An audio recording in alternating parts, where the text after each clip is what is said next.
What's going on, everyone? So this is a poll by the GMs on the new coaches for the various teams that acquired new coaches this offseason and the biggest impact that they will have. And Mike Budenholzer was voted number one at 40% with the Phoenix Suns. You had Kenny Atkinson and JB Bickerstaff both at 20% each to impact the Cleveland Cavaliers and the Detroit Pistons. Charles Lee, Charlotte Hornets, impacting 10% for the, again, Charlotte Hornets. Jordy Fernandez, 7% for the Brooklyn Nets. And then last place was J.J. Redick with the Los Angeles Lakers at 3%. Last year was Ime Udoka at 57%. Huge landslide. But look, you look at all these coaches.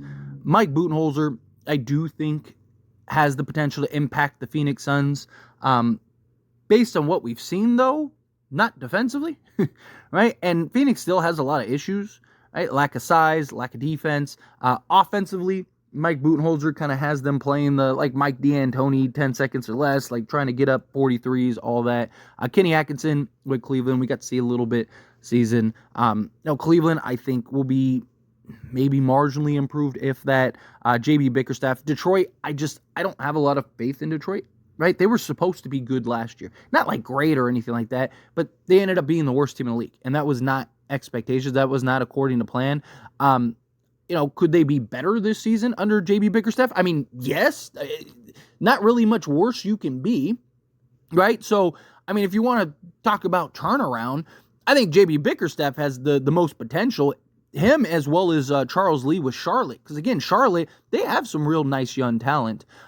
And in the Eastern Conference, I think if you were going to say, like, which team has the best chance of, like, a real turnaround, I think Charlotte or the Detroit Pistons are the two teams that should be closer to the top rather than Cleveland. I still think are probably the fourth or fifth best team in the Eastern Conference. And then Phoenix, I think, are still probably fifth, sixth maybe in the Western Conference.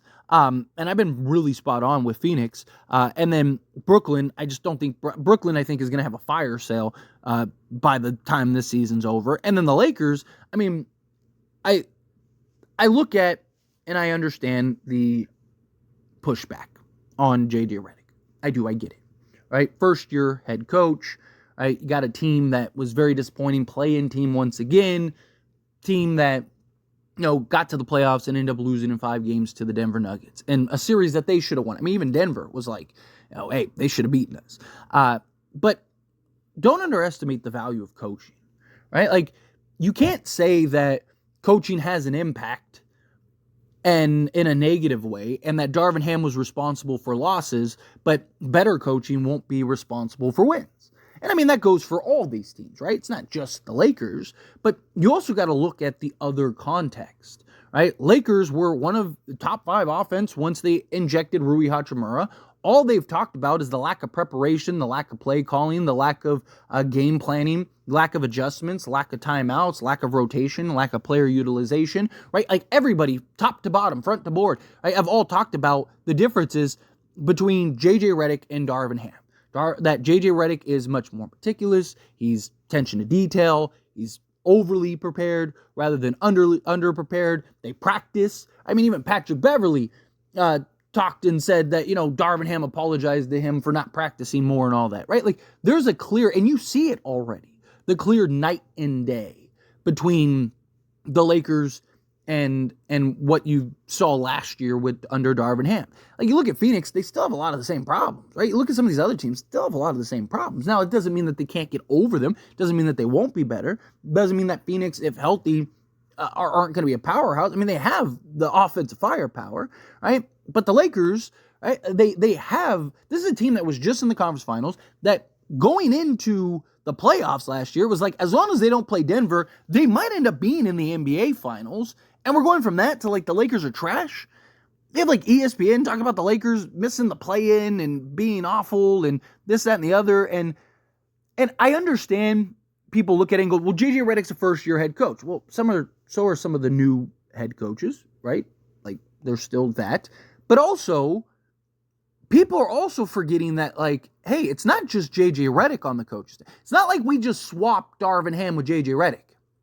Like, yeah, you got J.J. Redick, but you also got Nate McMillan, who is an established and successful head coach who is now an assistant. You have Scott Brooks, who is another established and successful head coach that is an assistant.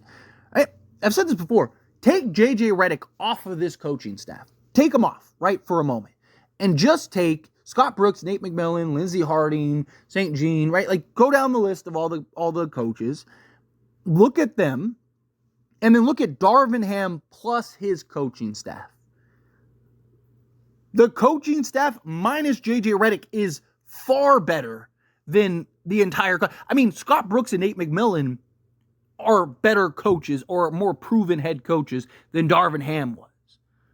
Right? Nate McMillan was in the conference finals with the team that many people didn't even think were a play-in team. Right? Like, so again, like you look at the coaching staff overall. Yes, you have J.J. Redick, who is inexperienced, but there's also a lot of just. It has to be intentional, right? Like, you even watch the games and they talk about J.J. Redick and they're like, podcaster, he had a podcast with LeBron James, podcast this and podcast that. But you never hear them mention that the guy played 15 seasons in the NBA, was one of the best basketball minds at the time, and was incredibly well established.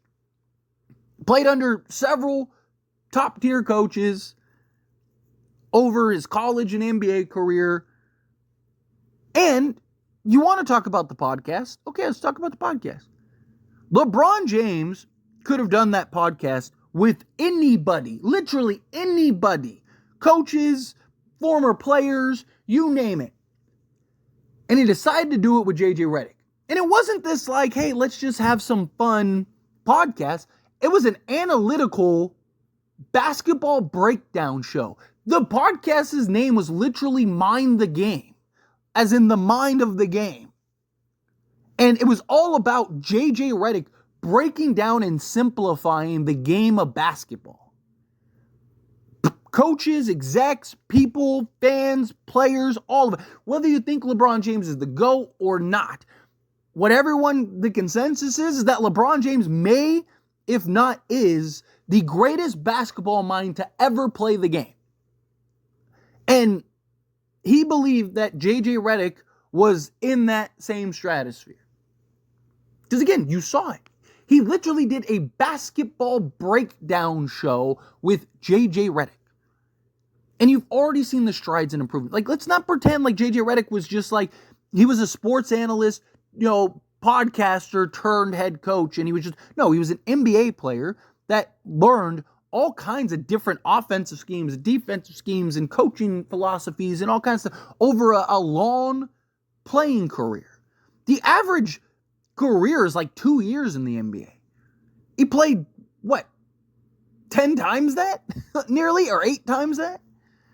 Like, this is not just some guy that we pulled off the street that was, was a fan of basketball. Right? Like, if I was the head coach, I could understand people being like, man, Tyler, like, I have a lot of concern. That I'd get.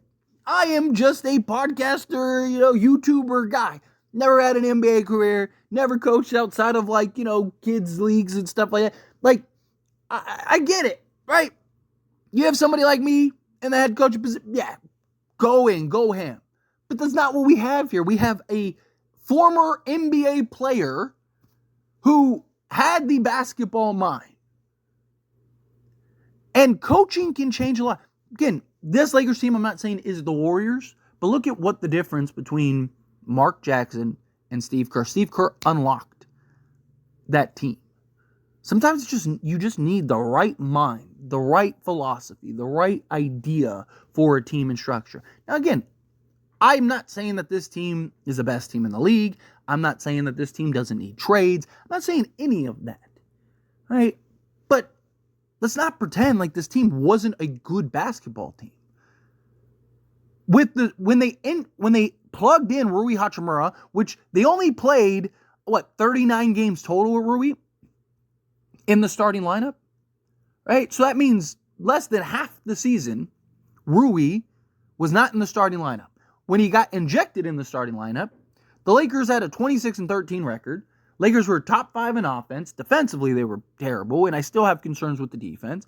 I'll concede that. And it was something that I expressed repeatedly all season long, even when the Lakers were like 9-0 with the starting lineup, right? But you had injuries, you had terrible coaching, you had players' lack of consistency and just lack of execution, right? It wasn't all on Darvin Ham. The players were not very good last year.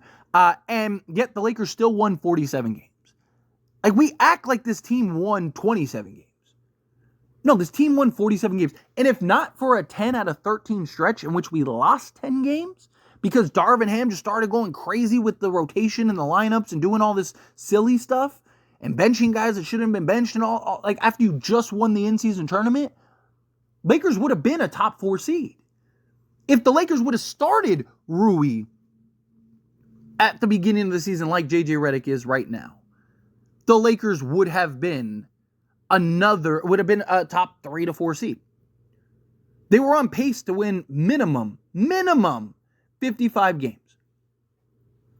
So, again, like, let's not pretend like this team was this team was absolute trash. Like, they were lucky. They squeezed in as the 10th seed and injuries happened that caused them to get in. No, it's not. Right, this is a very good basketball team.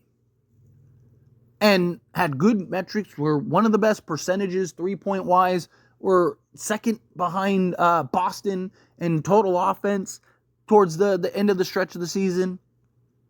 You had injuries to all your defensive pieces. Coaching was bad. And now you hopefully have better coaching. Hopefully you have, better play calling.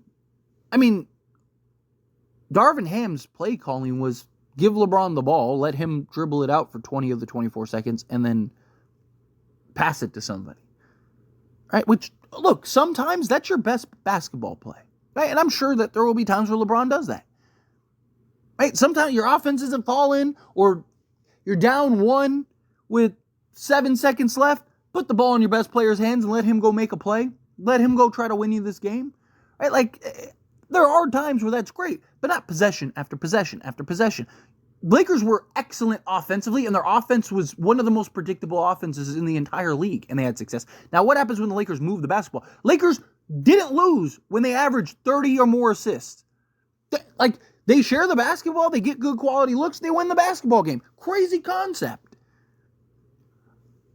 This is, to me, is just another moment. This is just another opportunity of just showing that, like, hey, you know what? Like, clearly, the Lakers are being undervalued, being underestimated. It's fine, right? But, all those people are going to be, oh, I knew it all along. I didn't know. Like, keep the same energy if the Lakers are bad, right? Keep the same energy if the Lakers are good. Yeah, that's fine. Like, we'll talk about it either way. I'm not going nowhere. If the Lakers are disappointing, then we'll talk about it. If JJ Redick is struggling as head coach, we'll talk about it. But I operate on, I don't know. I believe that they will be better. I do. I just think they had all the tools last year. You look at everything. You look at all the stats and, the advanced metrics, and you look at just all the little nuances throughout last season. And it's just like, if JJ Redick can be a quarter better than Darvin Ham, the Lakers will be a quarter better, which means they win another 10 games or another 4 games, 5 games, whatever. If they win 5 more games last year, they're the 4 seed. And everyone's all these teams in the West got so much. Like, who got that much better? OKC, but they still didn't solve why the Lakers were a bad matchup. Mark Cuban himself has questions on how much better Dallas is because they didn't win on their offense. They got to the finals on their defense. And Klay Thompson makes 0 sense for the style of offense that they run. Right? But that doesn't mean that they won't make adjustments. Doesn't mean they won't make changes. And it may work great. I don't know. Again, I don't know. We'll have to see, just like with the Lakers. Sacramento, the last thing they needed, Sacramento might not even make the play-in. Like, seriously, the last thing Sacramento needed was an ISO-heavy, non-3-point shooting guard forward, right? Like, they have 2 of those already. Like, I like the idea of DeMar DeRozan on the Lakers. I did express my concerns in fit with him on the Lakers. But the difference is the Lakers didn't have anybody like DeMar DeRozan. Sacramento has De'Aaron Fox and Malik Monk. You don't need that. You needed 3-and-D guys. And DeMar DeRozan is near the bottom every year. All his teams, look at every team he's ever been on, are near the bottom as far as pace goes. He's not a pace guy. He's a half-court guy. And Sacramento usually is top 3 in the league in pace. They're also usually top 3 in points. They're also top 3 in 3-point attempts. And you got a guy that doesn't shoot threes, that doesn't push the pace. Like, I don't really buy that. The Pelicans, Brandon Ingram wants out and is not even going to training camps and is like taking pictures and he just all looks like he's about to cry. Like, the dude wants out. The plan, according to Shams, is to start Herb Jones at the 5. The 6'7" guy. Look, I like Herb Jones. There's an argument. He's one of the best perimeter defenders in the entire NBA. He was an all-defensive guy, right? Like, guy is great. 6'7" center, good luck with that. Let's see how that works. Right? Like, go down the list. Who really got that much better? Now, obviously, there's teams like the Knicks, stuff like that, and people always go, well, what about the Knicks? Yeah, but you only have to play one of those teams. I'm talking about the Western Conference teams, because that's who we have to go through to get to the finals. You only have to play one team when you get. So, again, I'm not so worried about the teams in the Eastern Conference, right? You gotta play them at some point, but you only have to play one of them. I care about the teams in the West. I'm not saying, like, I don't, like, forget the Western Conference, because, no, like, you run into Boston, you got to be able to beat Boston. But my point is that, where do they stack?